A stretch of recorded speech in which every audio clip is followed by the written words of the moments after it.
Hey everyone, welcome to the first episode of On a Scale. This is going to be a series structured more like traditional reviews where I review things I've seen recently and give them a score on a super standardized scale.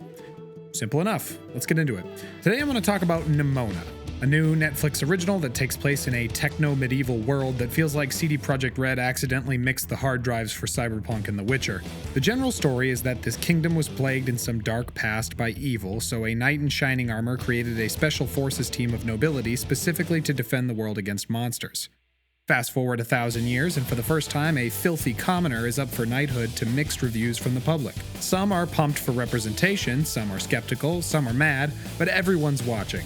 Some shit goes down at the knighting ceremony, and our filthy commoner protagonist is now a wanted fugitive. He goes into hiding where he's stalked by a child who aggressively insists that she is now his permanent sidekick.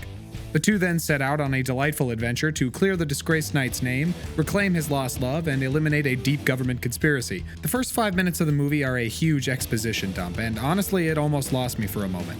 Those 5 minutes contain some of the moments where the film leans a bit cheeseword, and it took its time making it clear who we need to care about and what the stakes were.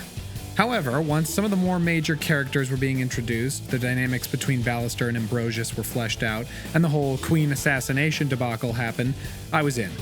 At that point, I knew who to root for, felt connected to the underdog, and was ready for the classic story of a framed fugitive clearing his name and emerging as a hero. And that's one of the main strengths of this movie. It doesn't really break any boundaries aside from some guy-on-guy love that might make some people squirm a bit, but it does a very good job of hitting all the beats you'd want to see in a story like this, and it does it with some very entertaining characters and some very witty dialogue.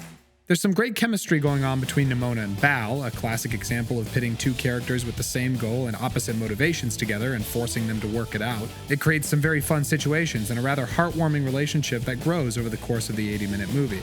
Nimona is chaotic and goofy, and while some of her lines may be a bit over the top, it's easily forgivable and she becomes an exceedingly lovable personality. Bal is brooding and single-minded and plays the Squidward to Nimona's SpongeBob. Turning the classic "the most popular guy is the asshole jock" thing on its head is a nice touch as well, making Ambrosius the bad guy that wants to trust our protagonist and instead opting to make a medium-level knight the asshole jock, voiced hilariously by Beck Bennett, who was also in The Mitchells vs. the Machines, another great animated feature from Netflix. Animation really does seem to be Netflix's niche lately. They should lean into that. The story gets its emotional beats in as well. There's the classic "get out of here, boy" scene, complete with the immediate regret, and the equally classic but notably upscaled emotional reuniting. There's a poignant metaphor for how we can incorrectly judge situations and individuals based on limited information and understanding, and there's a powerful moment of sacrifice that feels remarkably permanent for a fun, lighthearted animated movie. As I said, it's not a movie that revolutionizes anything. At times it's laughably cheesy, and it doesn't always do as good a job with its main allegory as I think it hoped to do. But any movie that can get me smiling and keep me smiling the whole time is a successful film in my book. As a result, on a scale from Shrek Forever After to Shrek 2, I give Nimona a Shrek the Third. Let me know what you guys thought of the movie in the comments. I'd love to hear what score you would have given it, and what you liked or didn't like about it.